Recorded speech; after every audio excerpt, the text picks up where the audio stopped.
Our guest speaker today is Joao Sacramento. The topic is From Sky to Cow, using drones to understand grazing and methane. Dr. Joao Sacramento is an assistant professor in the Department of Animal Science at Michigan State University and a member of the Landscape Intelligence Network.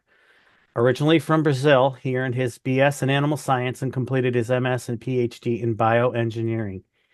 He also served as a visiting scholar at the University of New Hampshire, where his work focused on dairy nutrition and methane mitigation. Dr. Sacramento is leading research on adaptive grazing management and its impact on greenhouse gas emissions, soil health, and ecosystem services across U.S. ecoregions, and the use of emerging technologies such as remote sensing, drones, and precision livestock tools to improve the sustainability and profitability of beef and dairy production systems. At MSU, Dr. Sacramento works closely with producers, students, and industry partners to develop practical, science-based solutions that help strengthen the resilience and long-term sustainability of grazing livestock operations.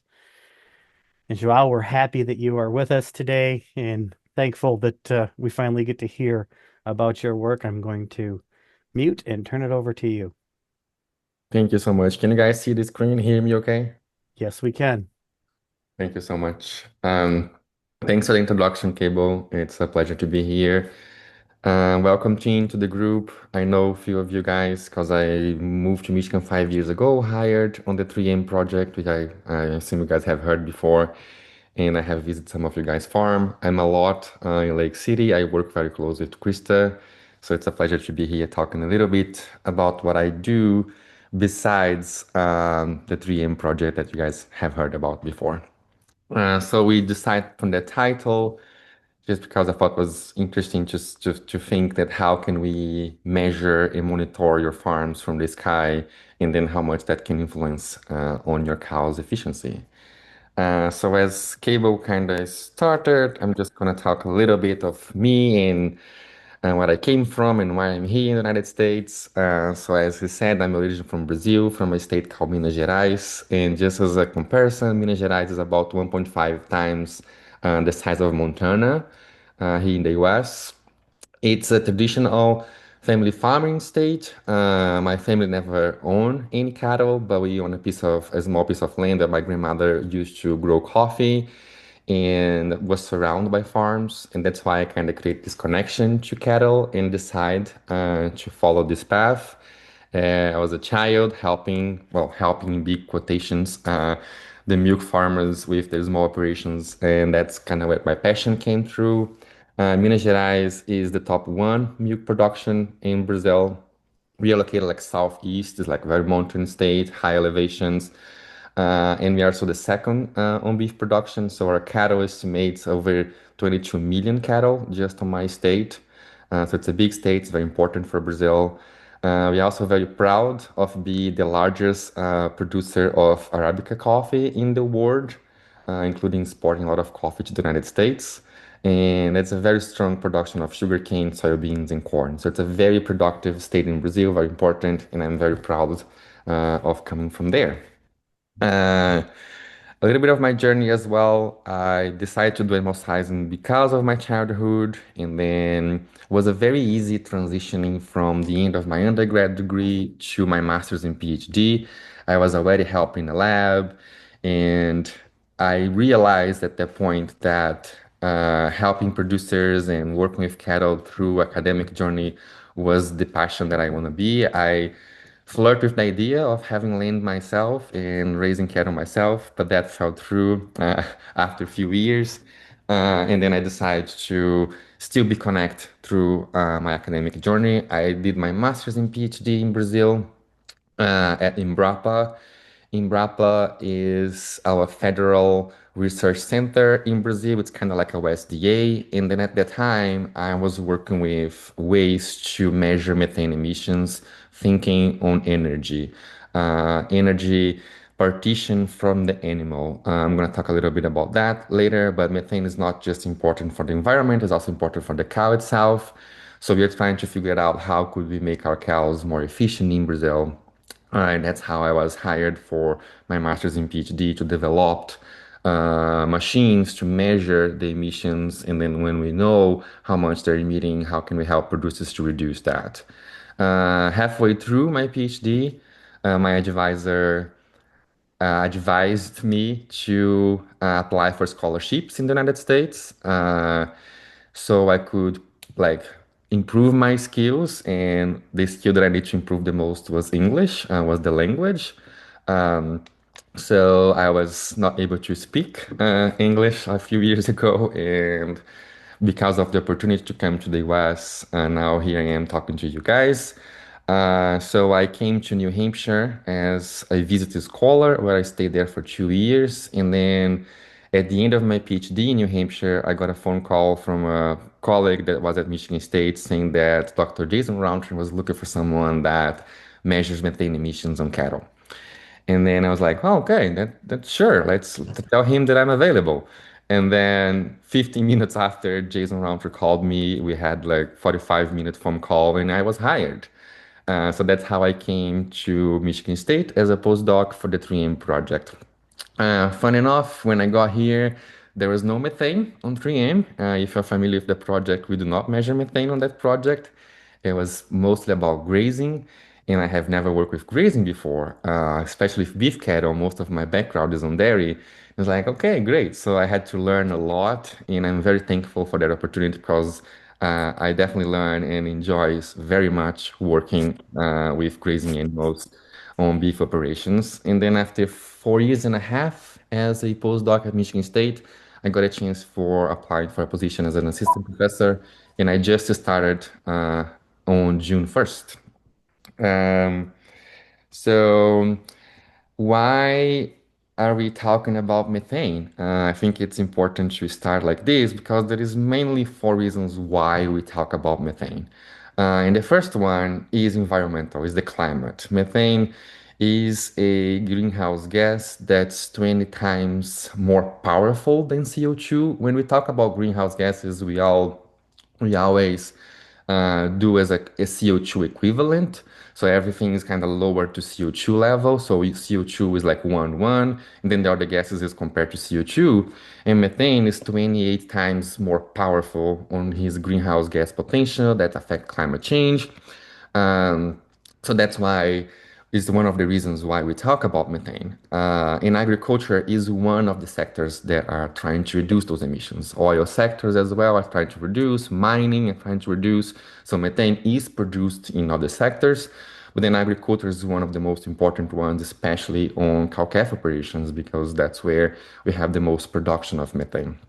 I have this picture on the left corner showing the methane coming out of the nose of the cow. I think it's always funny and also important to say that because that's going to influence how we measure. But there is this idea that usually cows fart methane, and that's wrong. 98% of the methane that a cow produces comes from an exhale, comes from her lungs, so comes from her nose and her mouth, not from the back end. Another important reason why we talk about methane nowadays is the consumers. More and more and more, we see consumers wanting to know where their food coming from, how is the environmental impact of their food. So fulfilling that gap, it's also important for the market. There is the industry, so there is a lot of countries, and in the US, states that has different regulations and goals for reducing their carbon footprint. And so there's a lot of pressure in some of the sectors to reduce that. And then there is big companies with big goals. And an example that comes first to my head is McDonald's. They have their own goals of reducing, and then that pressure goes all the way to the bottom of the supply chain with the cow-calf operation, which most of you guys are here in this group. And that creates opportunities because understanding the methane it's gonna help improve your efficiency, and I'm gonna explain why and how. And also, it can document environment outcomes for the future.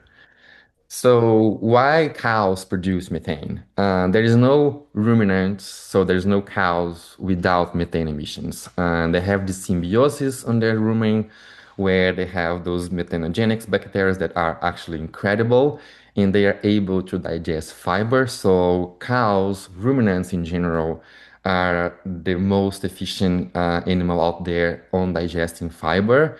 So that digestion create fat acids, which are energy for that cow to grow, to produce milk, to produce meat, to raise another calf, to maintain herself. So like that production, it is important. So that symbiosis was very important for the cows to become this incredible animal that they are. However, during that fermentation of the fiber, the first part of the fermentation creates a lot of hydrogen. Hydrogen in a high level can be toxic. So that's where the methanogenesis came in. So it's somehow in the evolution of this animal, this other group of bacteria learn how to get the hydrogen, combine with CO2, and then they produce methane in water.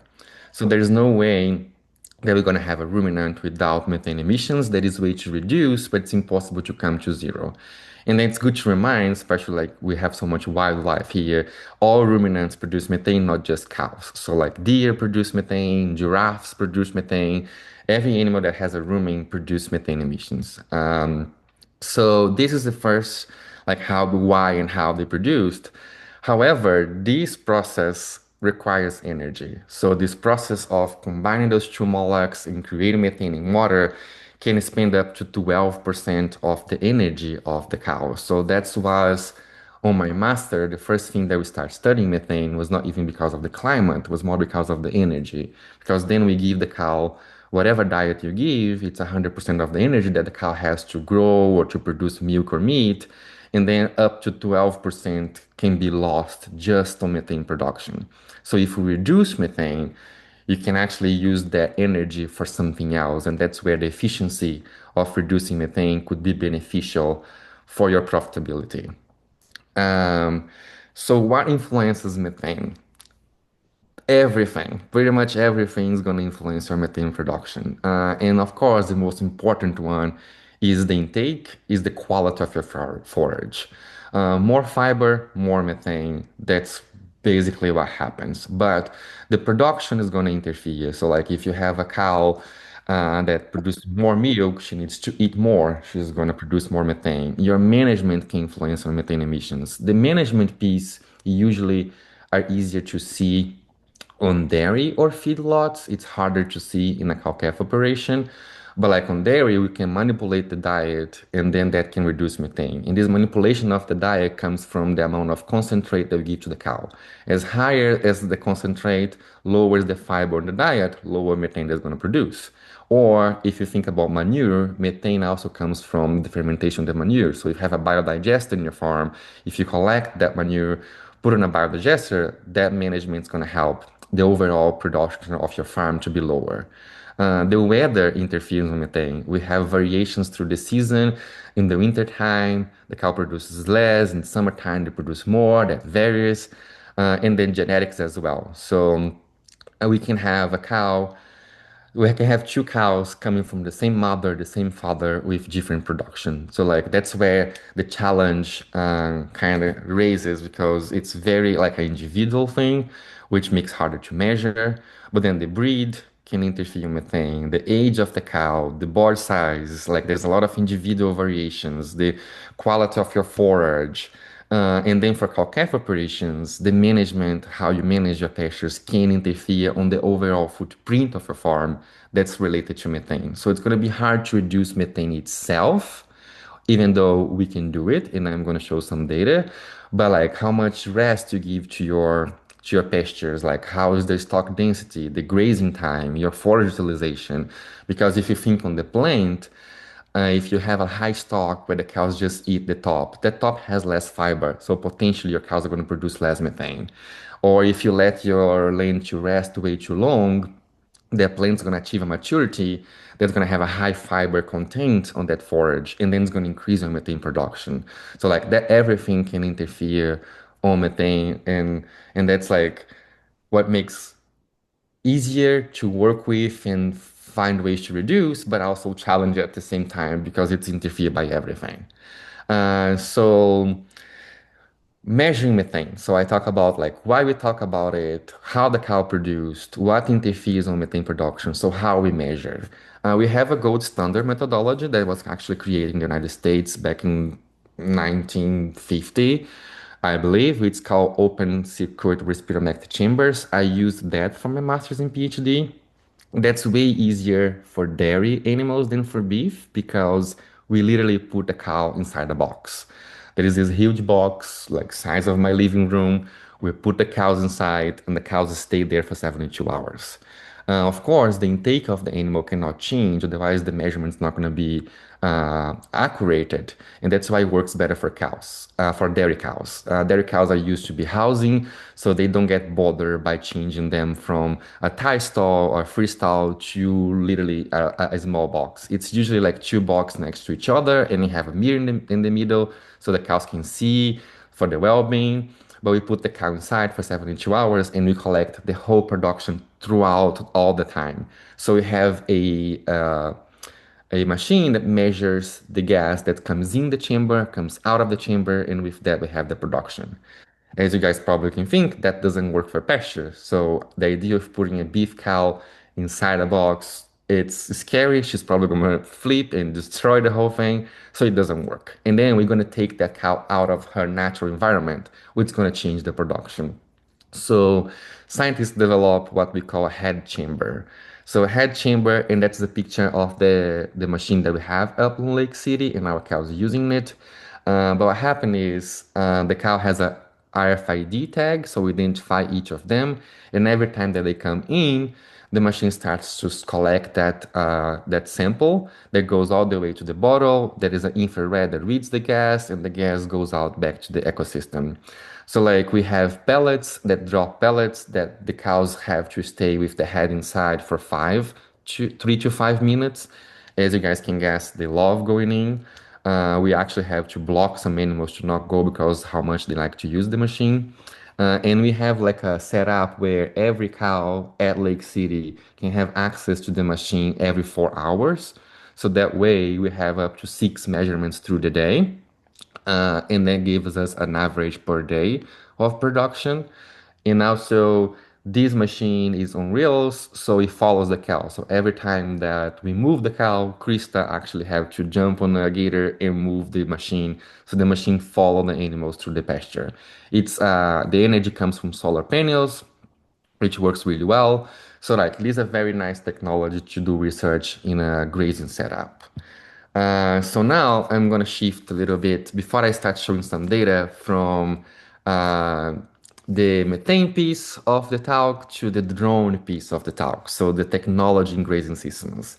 So drone are a really good technology. It's an emerging technology that's being used for the past few years, but there's still a lot to uncover when it comes to technology and how the technology can work.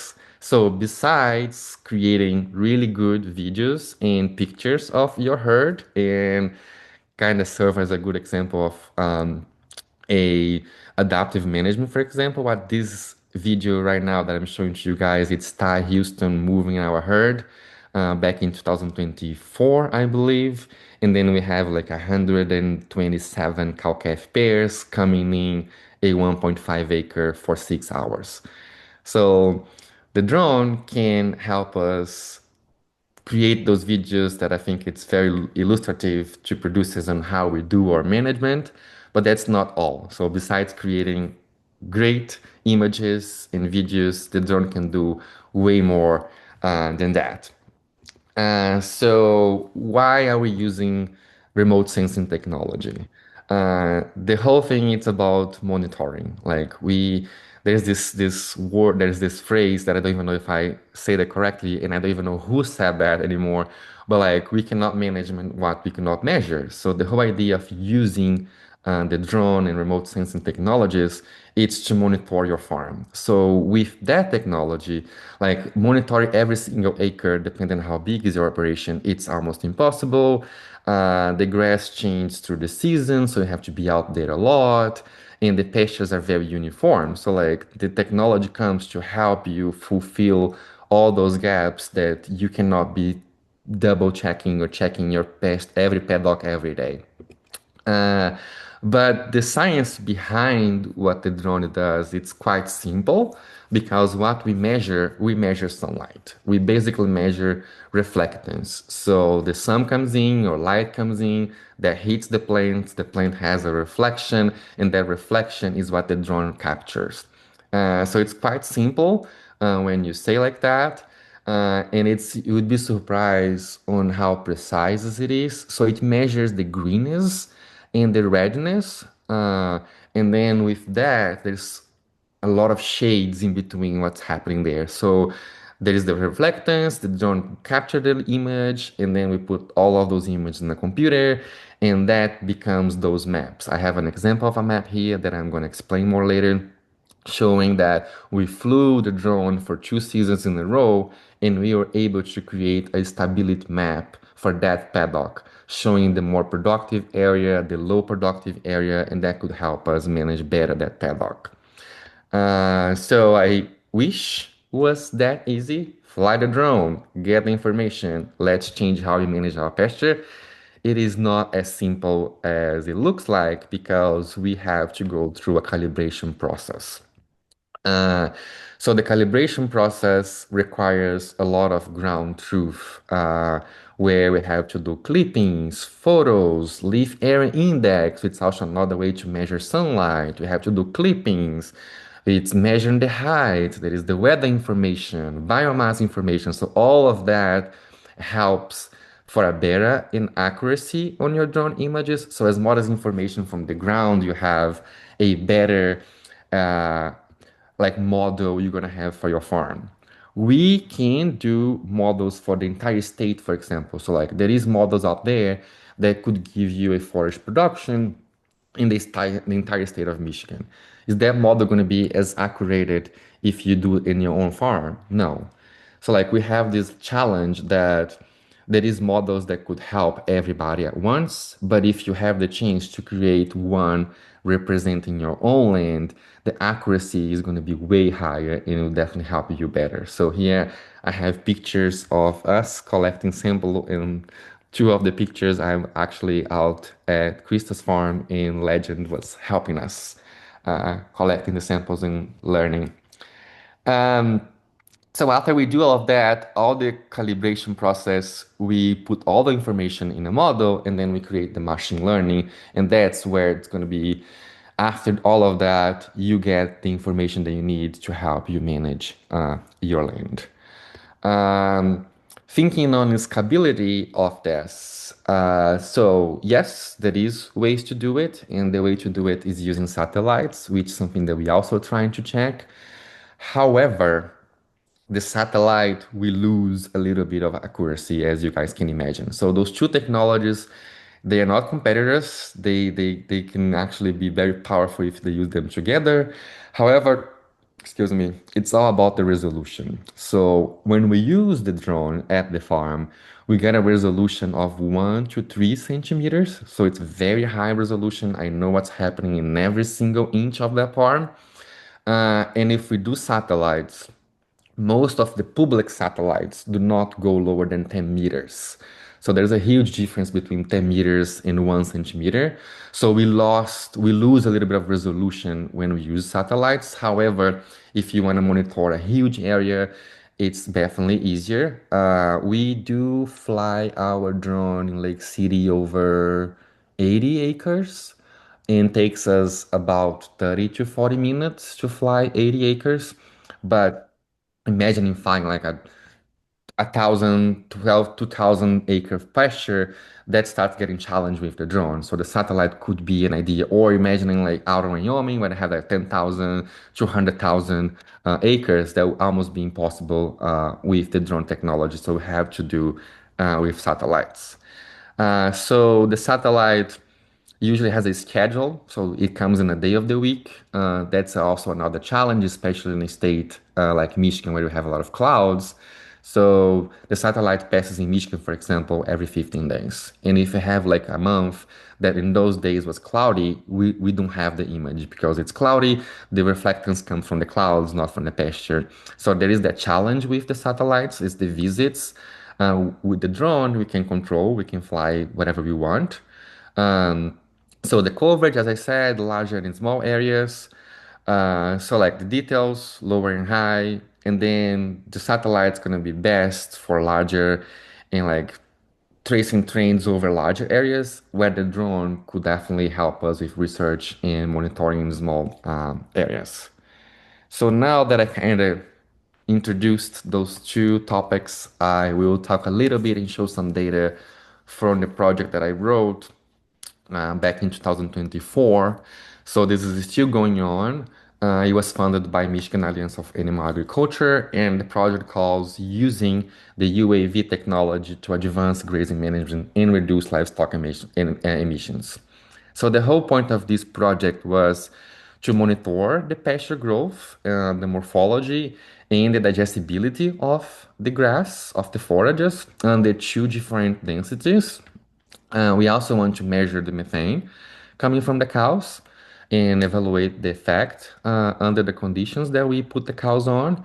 And then we want to, that's a bigger goal, it's correlate the methane results with the forage information coming from the drone and try to create a better model to predict methane emissions. As I was talking about the methane before, it's impossible to every farmer to have a machine like that to measure the methane. So for us as a research farm, our goal is to how can we have a better information coming from methane emissions for each of you guys, and that the only way to do that would be through modeling.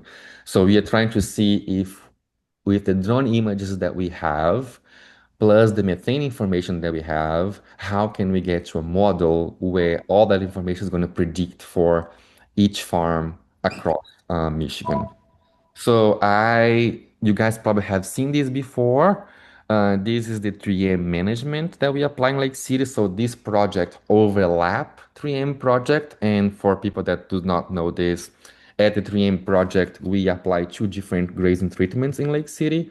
One of them we call adaptive, which is more like AMP, an adaptive move paddock, where we have a higher stock density and we subdivide the paddock in subdivisions, and then we rotate those cows 2 to 3 times a day, like the image is representing. And then we have our prescriptive group, which is more like a rest rotational situation where we have less animals and they have access to the entire pasture. So in Lake City, we have 6 10-acre pastures, 3 assigned to adaptive, 3 assigned to prescriptive. And then, as I said, prescriptive, they have access to the entire place and they usually have a utilization of 70%. And they come back every 30 days. So, like, it's a rest rotational, no matter what's happening, every 30 days, the cows come back to that place. On the adaptive side, we do the subdivisions, we do the high stock, we move the cow throughout the pasture, and they only come back after 60 to 90 days. So we apply a high stock on that land, but we also let that land rest for longer, so we can have like a full recovery for the impact that we put on that land.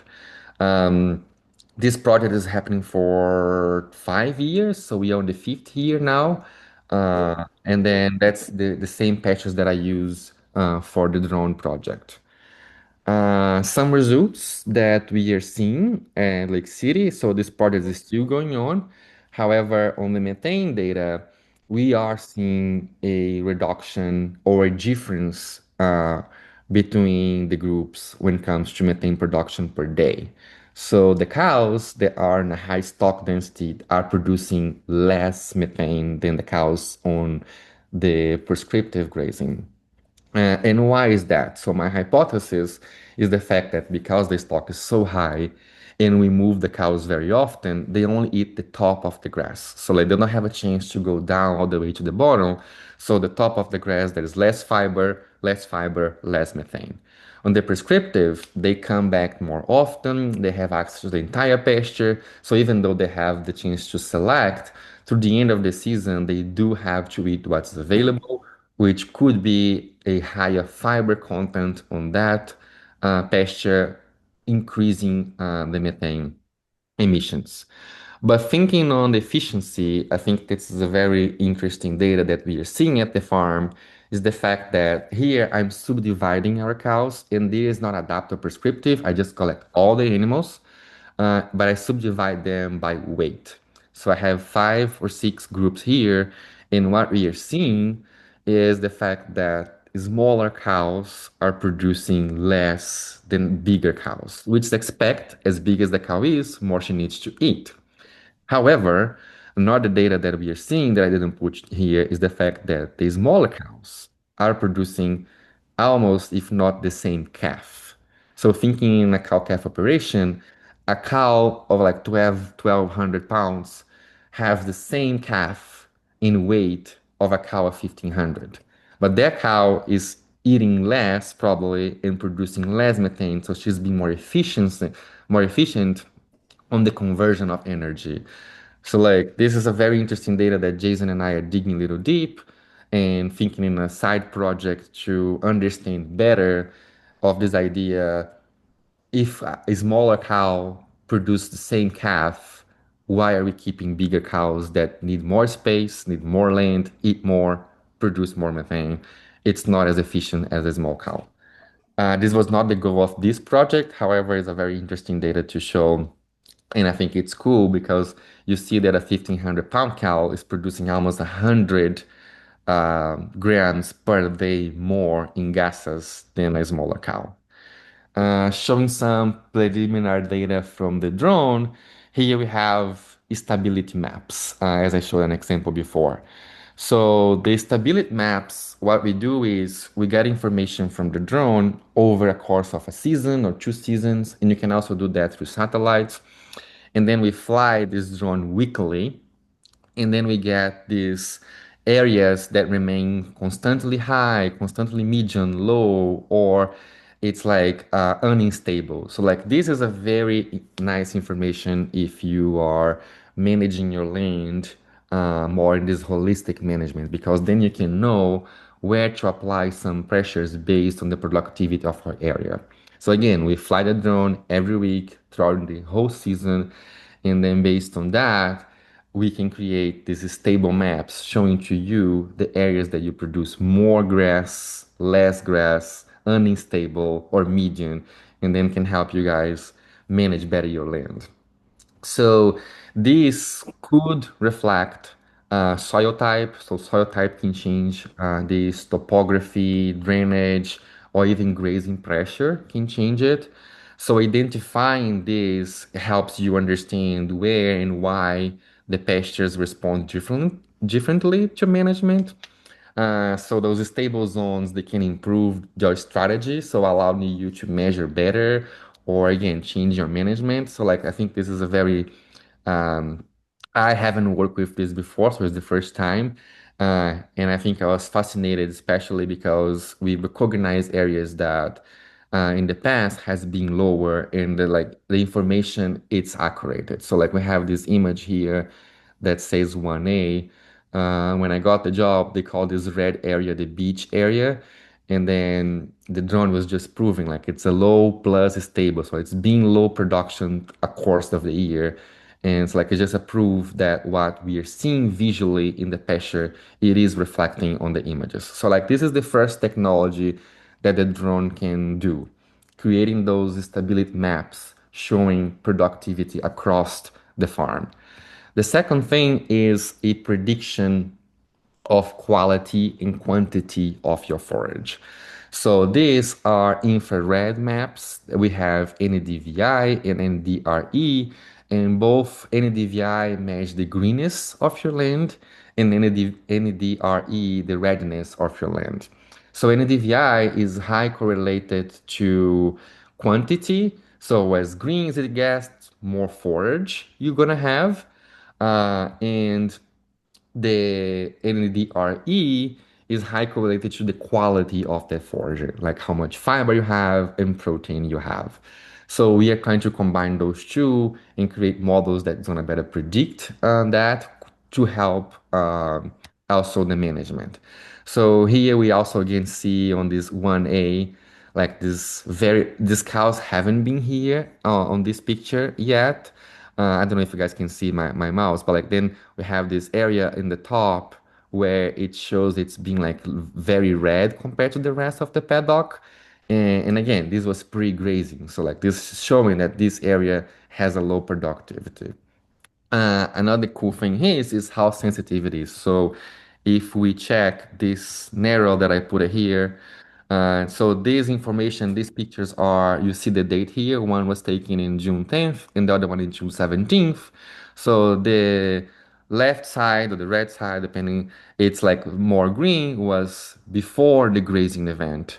And then the other image was after the grazing event. So you see the cows came in, took all the forage that they didn't eat, they trampled, that becomes like yellow or like starting getting like dying, and then the drone can definitely capture that transitioning and help us on the prediction.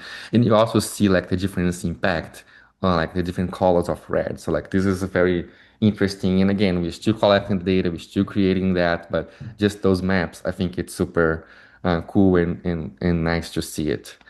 Um, so how all of these that I'm talking can help your operation. So can help you better understand the available forage, like estimate the pasture biomass across the entire field, and then do this monitoring of your forage growth.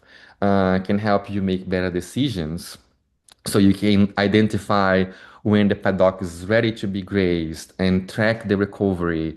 Like that's very helpful information. Can help you manage your pasture variability. You have a pasture that's constantly high production. You can manage in a different way than one that's low production, and that could help you manage the low production one in a way to increase production, or if you apply fertilizer, if you do irrigation, maybe you are applying fertilizer in a piece of land that doesn't actually need it, and you should focus more on another piece of land.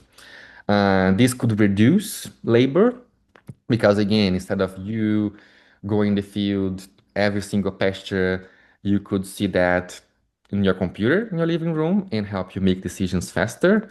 Can help you better understand your animal performance. If you're finishing cattle, you could see through that which pastures are more productive, there is more protein in your grass, so you keep those finishing cattle there instead of putting them in a lower production pasture.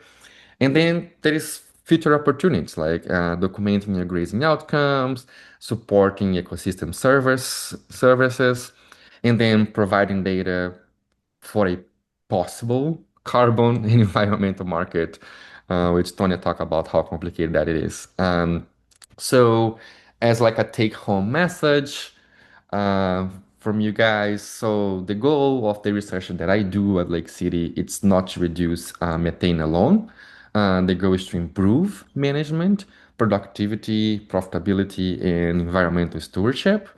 And then the research for me, it's only valuable if help you make decisions on the ground. So with that, I thank you all. I have my email on this slide. And again, I'm just starting my position at Lake City. I'm very excited to be here and I will be able to answer any questions you guys may have.